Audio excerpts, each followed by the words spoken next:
Guys, oke, di video kali ini kita bakal ngebahas salah satu saham yang rutin bagi dividen dan dividennya besar dan juga under value dan di bidang finance, guys. Oke, dan kita bakal ngebahas ADMF. Oke, dan namun sebelum itu jangan lupa disclaimer on selalu. Ini bukan ajakan menjual atau membeli suatu saham, untung rugi kita tanggung sendiri. Oke? Let's go, kita masuk dulu, kita langsung bahas aja ya. Jadi kita bakal ngebahas saham ADMF sekali lagi ya. Oke, Adira Dinamika Multifinance Tbk. Ya, ini perusahaan sudah ada sejak tahun 1990. Ya, udah lama banget sih sebenarnya sih. Oke, dan itu udah berapa tahun ya? Shit, udah 35 tahun yang lalu cuy. Ya. Dan dia itu induk usahanya adalah Bank Danamon. Oke, dan dia mayoritas pemegang sahamnya Danamon itu 92%. Ya, dan juga Danamon itu mayoritas sahamnya dipegang oleh MUFG dari Jepang. Berarti boleh dibilang saham-saham ini induknya semua dari Jepang ya. Oke, secara nggak langsung ya. Jenis usahanya ada pembiayaan multiguna, mobil, motor, elektronik, dan lain. Berarti asuransi. Ya, multi finance soalnya. Ya, oke. Leasing lah kok asuransi. Leasing, sorry. Ya ada ya leasing sih. Oke. Nah, jadi kita masuk ke dalam sistem bisnisnya dan model bisnisnya gimana ya. Oke, nah kita masuk lagi. Nah, ADMF adalah perusahaan multifinance. Artinya mereka ngasih pinjaman ke konsumen buat beli barang konsumtif dan produktif. Duit mereka dapat itu dari, ingat, cara leasing ya. Sorry, tadi bukan asuransi, sorry. Leasing, oke. Saham leasing ya. Leasing itu gimana mereka dapat duitnya? Perusahaan-perusahaan jenis ini seperti apa? Ini gue harus tahu. Yang pertama adalah pendapatan bunga cicilan komponen paling besar. Oke, pendapatan bunga cicilan itu komponen paling besar. Denda keterlambatan, kontributor tambahan. Oke, fee based income dari kerjasama asuransi dan jasa lainnya. Nah, jadi dia kan ada asuransi juga sih sebenarnya sih, ya. Tapi dia memang bisnis utamanya itu adalah leasing gitu loh. Cuman ya ada asuransi juga gitu, kerjasama sama asuransi gitu, asuransi kayak mobil dan sebagainya gitu.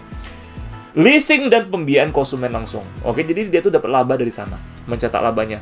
Jadi semakin banyak orang beli mobil, otomatis wow, ya dapat cuan mereka udah pasti gitu loh. Nah, masalahnya sekarang, kalian harus tahu dulu, ADMF ini dia itu kerjasama sama mobil apa aja sih gitu loh, ya. So, kalau gue ke BSD gitu, kalau kadang ada event acara pameran mobil, gue lihat itu di sana itu gede banget itu. Booth stand-nya Adira itu banyak banget di sana. Apakah mereka dapat cuan dari sana? Pasti. Karena ketika orang mau beli mobil di sana, orang pasti leasingnya melalui mereka. Gitu loh. Boleh dibilang leasing dari mereka ini salah satu, kalau gue lihat dari fundamentalnya ya, kita ngomong ya, itu one of the best sih gue bilang sih. Karena kenapa? Dengan PBV yang sangat rendah dan cetak laba yang lumayan gede juga gitu loh. Dan untuk tahunan aja ya, untuk tahun lalu ya, dia itu berhasil mencatatkan laba sebesar 1,4 T.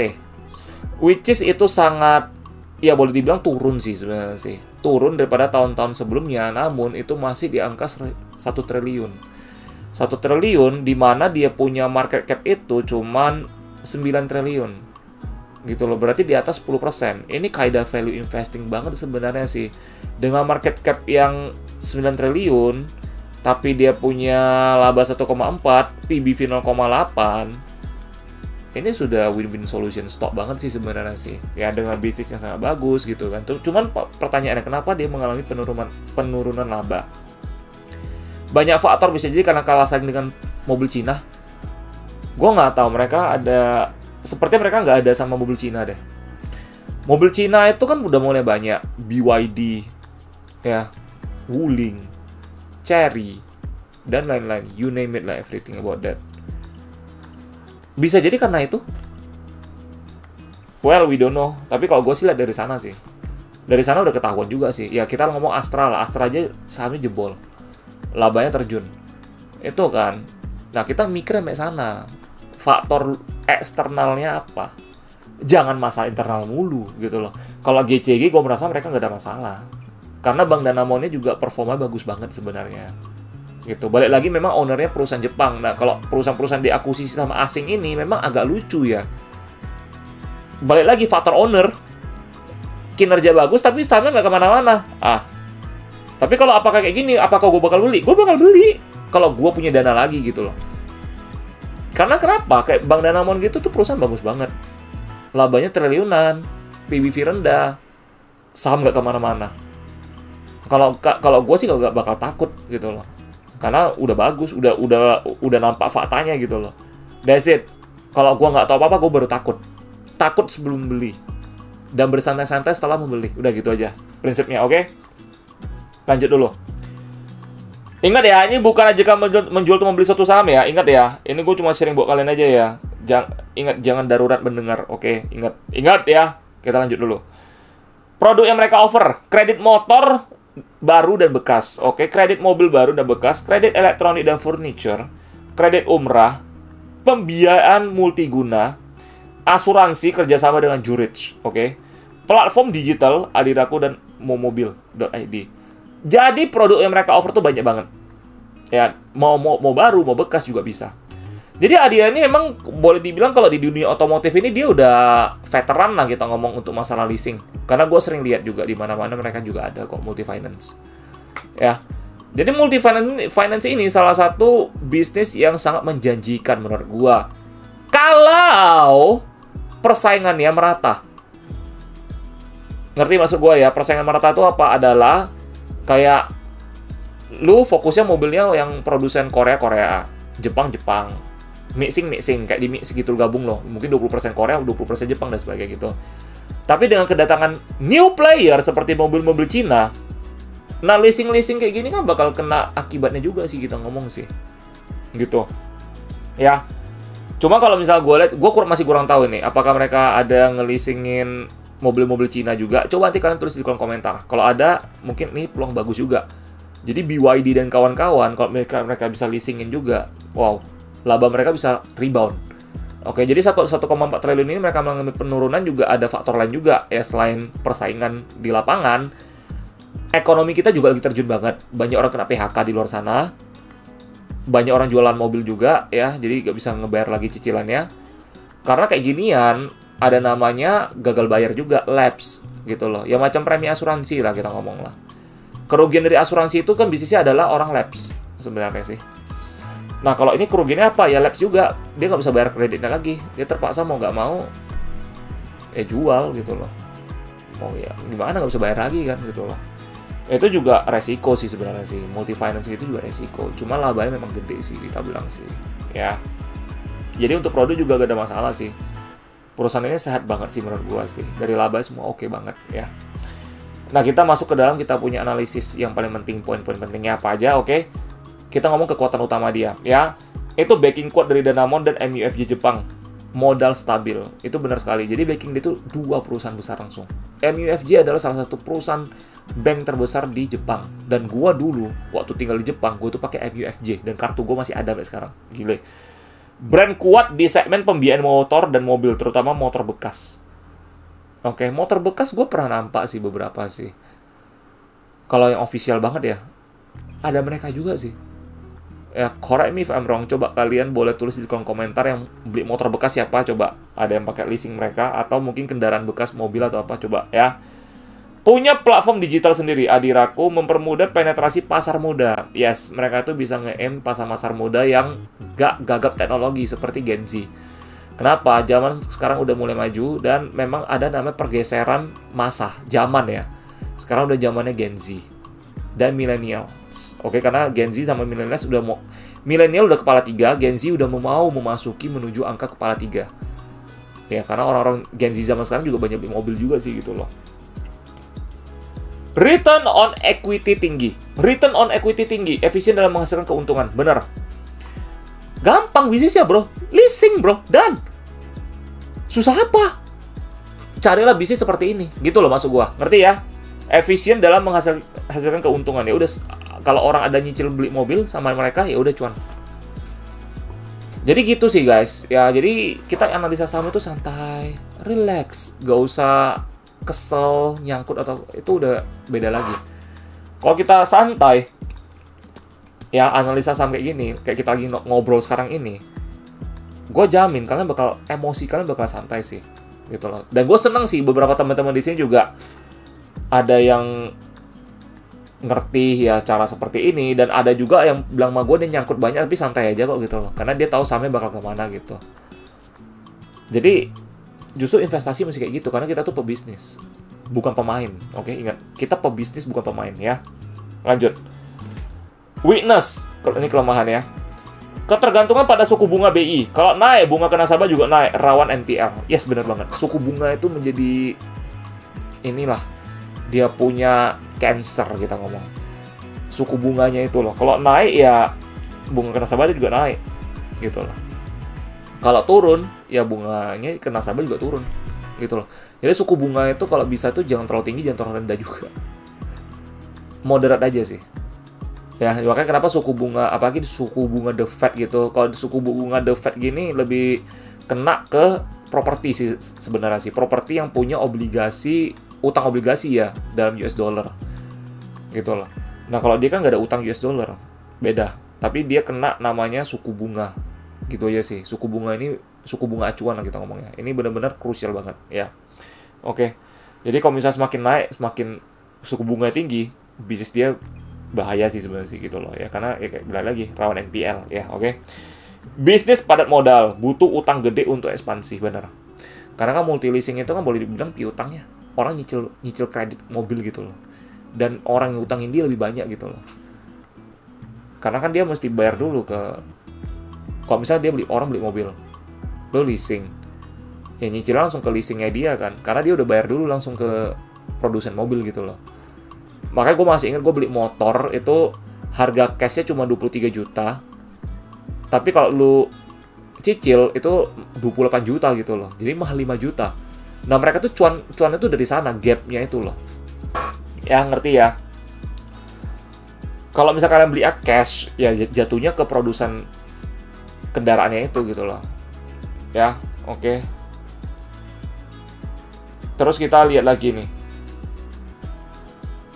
Kelemahan ketiganya, kalah dari fintech dalam hal kecepatan dan kemudahan proses. Bener. Fintech itu cepet cuy. Ya, fintech itu memang kita tahu di luar sana banyak pro dan kontra soal fintech. Ya. Cuma kalau kita ngomong ya, kalau kita nggak mau bandingin sama ini, fintech itu lebih cepet sih. Ya, memang ya kalau gue pribadi ya, it's not a big problem karena mayoritas orang masih lebih demen cara-cara konvensional sih sebenarnya sih. Jadi kalau gue bilang bisnisnya ini ya yang paling ngeri itu sebenarnya sih suku bunga sih kalau gue bilang sih. Ya, jadi itu berpengaruh banget. Nah, laba dia turun, apakah bisa pengaruh dari sana juga? Bisa. Bisa, bro. Oke. Opportunities, ini peluangnya.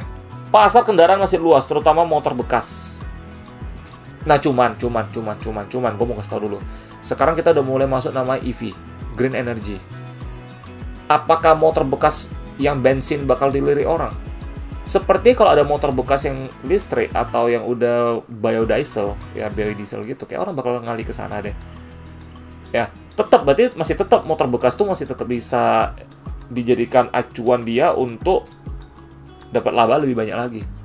Karena kita udah mulai ke EV sekarang gitu loh. Digitalisasi pembiayaan bisa tekan biaya operasional dan buka pasar baru. Ah, itu benar. Itu benar sekali. Jadi digitalisasi pembiayaan itu sama dengan dia tuh menekan beban dia kan. Beban pendapatannya. Berarti beban pengeluaran dan operasional. Makanya kenapa AI itu sangat membantu sebenarnya. AI itu sudah membantu banyak perusahaan juga untuk menekan biaya cost-cost yang nggak diperlukan lagi gitu loh.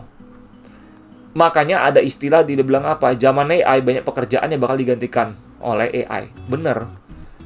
Kalau gue jadi perusahaan, gue punya perusahaan pun, gue bakal lebih milih pakai AI dan nge-hire beberapa orang doang untuk menekan cost gue gitu loh, biar gue bisa cetak cuan gitu. Ya gitu sih pemikirannya sih, ya. Jadi itu ya dia pakai digitalisasi, oke? Kolaborasi dengan e-commerce atau fintech bisa percepat pertumbuhan. Nah, ini sebenarnya dia masih belum terlalu banyak, tapi ini peluangnya sih. Nah, peluang-peluang inilah yang kemungkinan besar, ini kayak gue bilang, brainstorming. Kemungkinan besar peluang ini dia bisa manfaatkan untuk mempercepat pertumbuhannya bisa.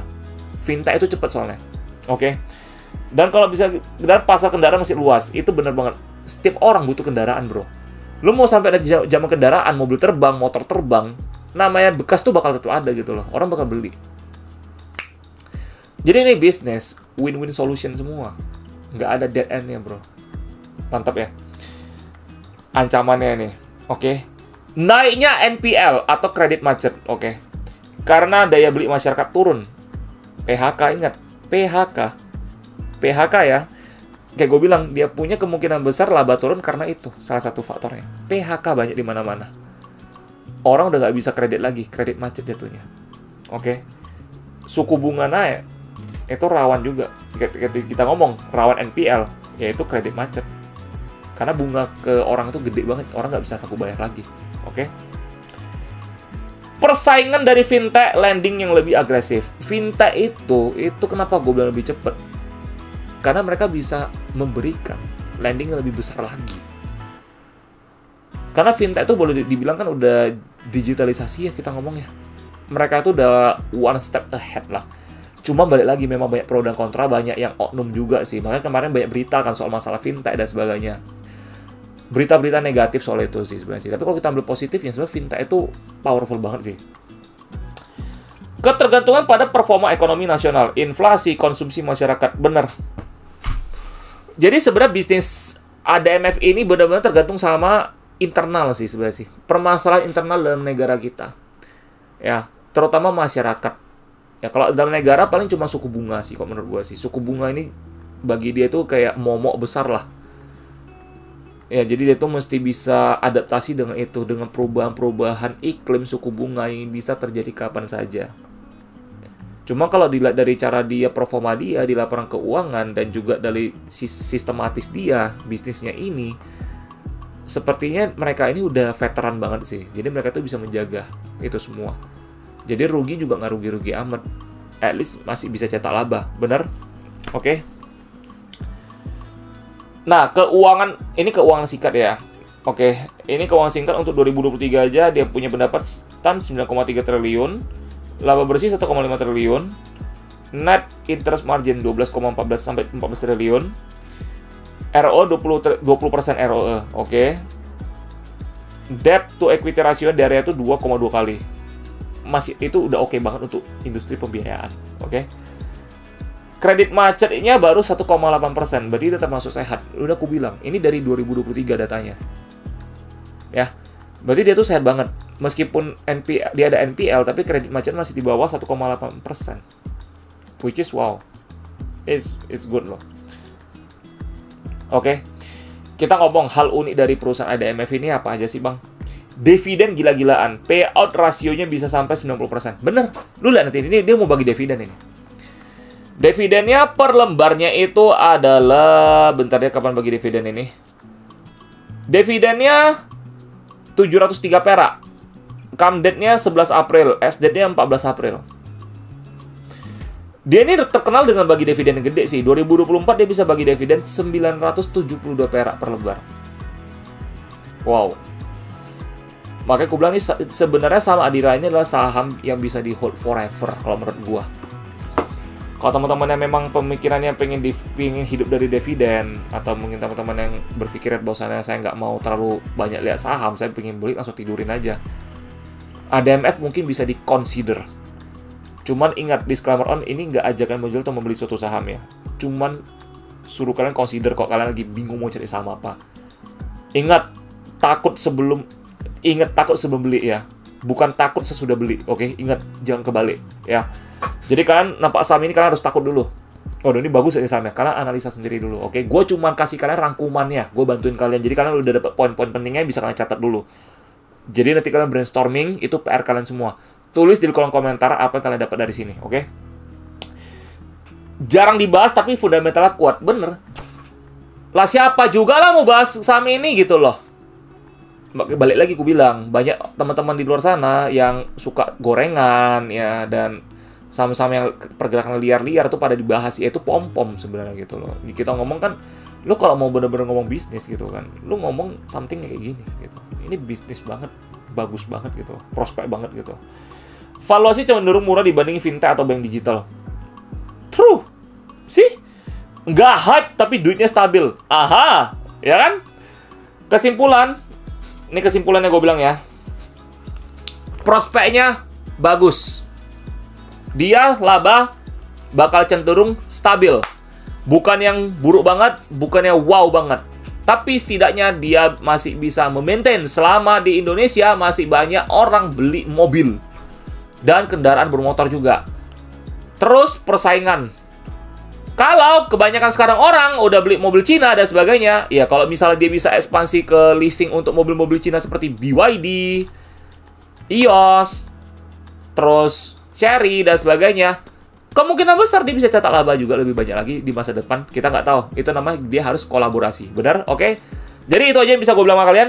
Nggak ada masalah. Valuasi oke. Win-win solution stock. That's it. Oke? Jadi teman-teman kalau memang tertarik, analisa dulu. Jangan dengerin kata-kata gue mentah-mentah langsung beli. Anjing. Oke? Ya. Jadi, semoga bermanfaat. Dan sampai jumpa. Bye-bye.